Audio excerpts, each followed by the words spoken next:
Ay marami ngayon ang nagtataka kung may kaugnayan nga ba ang ICC sa mga makakaliwang grupo dito sa Pilipinas. Ang ICC po was a creation of non-government organizations, mainly mga leftist, socialist-oriented, and communist sympathizers na nakabase sa Europe. The ICC is a political instrument. It is not an objective court. So therefore, ang kanyang simpatya ay papunta sa mga kaliwa.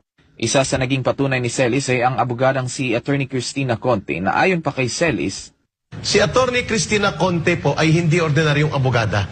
Abogada po siya ng Communist Party of the Philippines at ang kanyang operation ay para ipagtanggol ang NPA at ang NDF.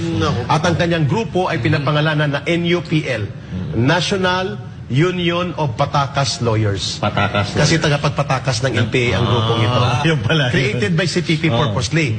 Sa dinami-daming lawyers na matitino, magagaling at matatalino kumpara sa kanya, but siya ang pinili ng ICC as legal counsel of the ICC in the Philippines.